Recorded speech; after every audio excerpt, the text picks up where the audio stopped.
The burning of. Hello engineers, आज हम बात करने वाले हैं इस वीडियो में fresher civil engineer interview question के बारे में। जो एक नंबर में जो क्वेश्चन है, what is the cement coefficient for 12 mm and 20 mm thickness plaster. Suppose हमें 12 mm या 20 mm थिकनेस का प्लास्टर करना है तो उसमें कितना सीमेंट कोफिशिएंट लगेगा।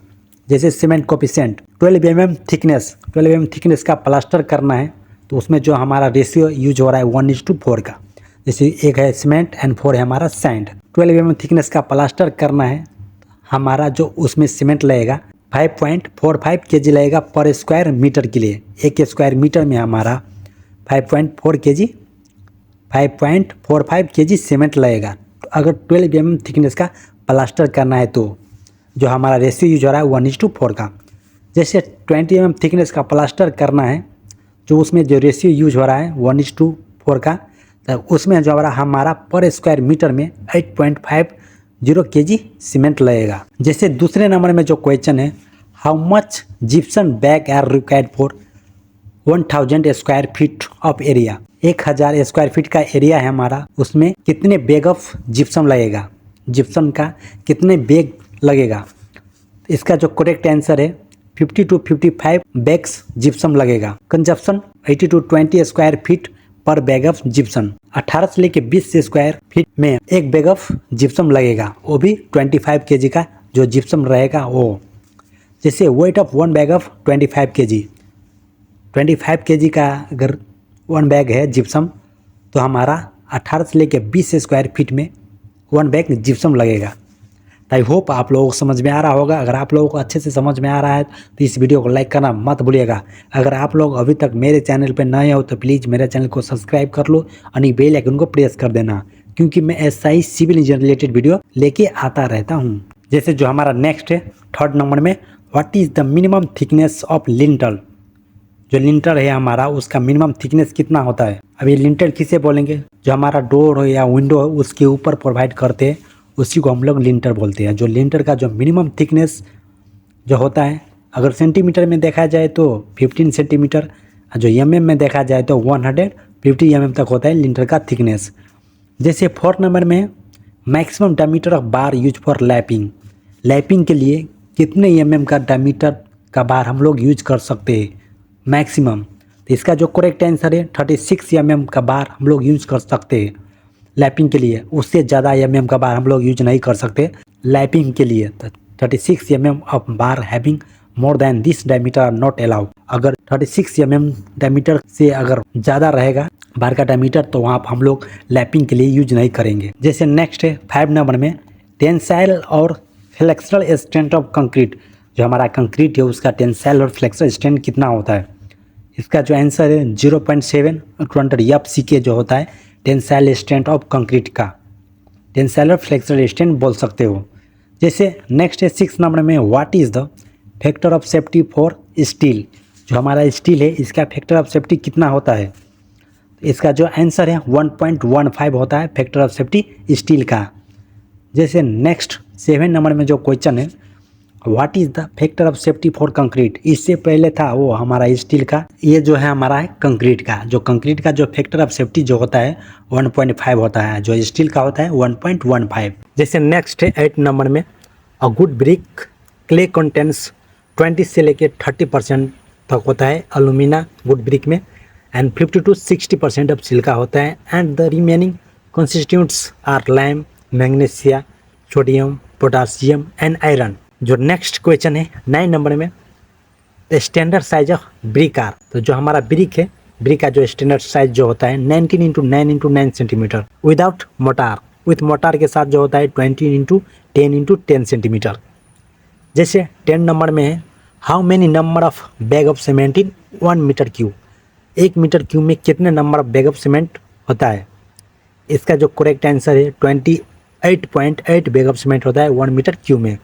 आई होप आप लोगों को समझ में आ रहा होगा। अगर आप लोगों को समझ में आ रहा है तो इस वीडियो को लाइक करना मत भूलिएगा। अगर आप लोग अभी तक मेरे चैनल पर नए हो तो प्लीज़ मेरे चैनल को सब्सक्राइब कर लो और बेल आइकन को प्रेस कर देना, क्योंकि मैं ऐसा ही सिविल इंजीनियर रिलेटेड वीडियो लेके आता रहता हूँ। जो नेक्स्ट क्वेश्चन है 11 नंबर में, what is the height of riser in staircase. जो हमारा स्टेयरकेस है उसमें राइजर का हाइट कितना होता है, कितने से लेकर कितने mm तक होता है राइजर का हाइट। तो जैसे आप लोगों को दिख रहा होगा फिगर में हमारा स्टेयर है, इसमें जो राइजर है हमारा, जो इसका जो राइजर का जो हाइट होना चाहिए 1.5 mm से लेके 200 mm तक होता है राइजर का हाइट। जैसे नेक्स्ट है 12 नंबर में, what is the width of trade in staircase. इससे पहले था वो राइजर, ये हमारा ट्रेड है। जैसे ट्रेड का जो विड्थ होता है वो कितना होता है, तो जैसे आप लोगों को दिख रहा होगा फिगर में, ये हमारा स्टेयरकेस है, इस स्टेयरकेस में ये हमारा ट्रेड है। तो इसका जो ट्रेड का जो विड्थ होना चाहिए 250 से लेके 300 mm तक होता है ट्रेड का विड्थ। जैसे 13 नंबर में है द एंगल ऑफ स्टेयरकेस, जो हमारा स्टेयरकेस है उसका स्टेयरकेस का जो स्लोप होता है वो कितने डिग्री एंगल में बना हुआ होता है। तो इसका जो करेक्ट आंसर है 25 डिग्री से लेके 40 डिग्री तक होता है स्टेयरकेस का एंगल। जो नेक्स्ट क्वेश्चन है 14 नंबर में, what is the colour of good brick. जो हमारा गुड ब्रिक है, गुड ब्रिक का कलर कौन सा होता है। जैसे आप लोगों को दिख रहा होगा ये हमारा गुड ब्रिक है। गुड ब्रिक का कलर डीप रेड होता है, चेरी कलर का होता है एंड कॉपर कलर का होता है। जो नेक्स्ट क्वेश्चन है 15 नंबर में, ये 15 number, maximum water absorption of first class brick.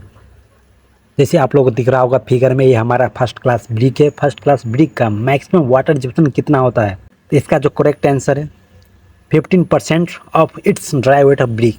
Suppose हमारा एक ब्रिक है, ब्रिक का वो ड्राई वेट का 15% मैक्सिमम होता है water absorption of first class brick का। जैसे नेक्स्ट है 16 नंबर में, कंप्रेसिव स्ट्रेंथ ऑफ ब्रिक का कंप्रेसिव स्ट्रेंथ कितना होता है। इसका जो आंसर है 3.5 न्यूटन पर mm स्क्वायर। जो नेक्स्ट क्वेश्चन है the excess of silica in the clay makes the brick. जो हमारा ब्रिक है, ब्रिक बनाने समय में अगर सिलिका का मात्रा ज़्यादा हम उसमें कर देंगे क्ले में, तो ब्रिक में हमारा क्या चेंज आ सकता है। अगर सिलिका का मात्रा ज़्यादा हो जाएगा ब्रिक में तो ब्रिक ब्रिटल हो जाएगा एंड ब्रिक वीकनेस हो जाएगा, या तो वीक हो जाएगा, कमज़ोर हो जाएगा। जैसे नेक्स्ट है the process of manufacturing of brick consistence of. जो हमारा ब्रिक है, ब्रिक का मैन्युफैक्चरिंग प्रोसेस क्या है, तो फर्स्ट में हमें प्रिपरेशन ऑफ ब्रिक क्ले, जो जिस क्ले से हमें ब्रिक बनाना है उस क्ले को हम प्रिपरेशन करेंगे, बनाएंगे। एंड उसके बाद मोल्डिंग ऑफ ब्रिक, उसके बाद हम ब्रिक बनाएंगे।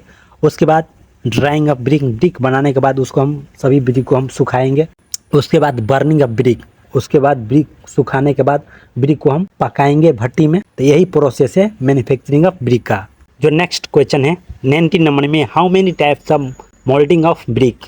इसका जो 2 टाइप्स है, मोल्डिंग इज ऑफ 2 टाइप्स, एक है hand moulding and machine moulding. जो नेक्स्ट है 20 नंबर में, the burning of dry brick is down either in.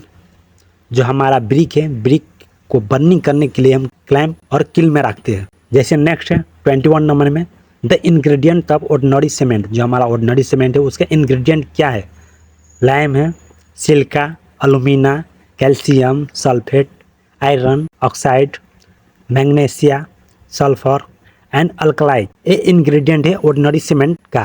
जो नेक्स्ट क्वेश्चन 22 नंबर में, ordinary Portland cement in how much percentage of lime. जो हमारा ordinary Portland जो सीमेंट है, ordinary Portland cement में लाइम कितने परसेंट होता है। ऑर्डिनरी पोर्टलैंड सीमेंट में 62 to 67% होता है लाइम। जैसे 23 नंबर में, the initial setting time of ordinary Portland cement. जो हमारा ऑर्डिनरी पोर्टलैंड सीमेंट है इसका इनिशियल सेटिंग टाइम कितना होता है। The initial setting time of ordinary Portland cement should not be less than 30 minutes. जो हमारा ऑर्डिनरी पोर्टलैंड सीमेंट है इसका जो इनिशियल सेटिंग टाइम जो होता है 30 मिनट्स। जो नेक्स्ट है 24 नंबर में, the final setting time of ordinary Portland cement. जो हमारा ऑर्डिनरी पोर्टलैंड सीमेंट है इसका फाइनल सेटिंग टाइम कितना होता है। The final setting time of ordinary Portland cement should not be more than 10 hour. 10 hour से ज़्यादा नहीं होता है इसका फाइनल सेटिंग टाइम, 10 आवर से ज़्यादा नहीं होता है ऑर्डिनरी पोर्टलैंड सीमेंट का फाइनल सेटिंग टाइम। जैसे नेक्स्ट क्वेश्चन है 25 नंबर में, the initial and final setting time of cement is determined by. जो हमारा सीमेंट है, सीमेंट का initial and final setting time determine करने के लिए हम कौन से इंस्ट्रूमेंट को यूज़ करते हैं या कौन से ऑपरेटर्स को हम यूज़ करते हैं। तो इसका initial and final setting determine करने के लिए विकेट ऑपरेटर्स को यूज करते हैं। जो नेक्स्ट क्वेश्चन 26 नंबर में, the normal consistency of Portland cement is about. जो हमारा पोर्टलैंड सीमेंट है, जैसे आप लोगों को दिख रहा होगा वीडियो में, हमारा पोर्टलैंड सीमेंट है। पोर्टलैंड सीमेंट का नॉर्मल कंसिस्टेंसी कितना होता है। इसका जो करेक्ट आंसर है 25% होता है normal consistency of Portland cement.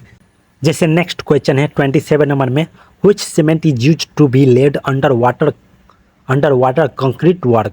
पानी के अंदर हमें कंक्रीटिंग वर्क करना है तो वहाँ पे हम कौन से सीमेंट को यूज करेंगे।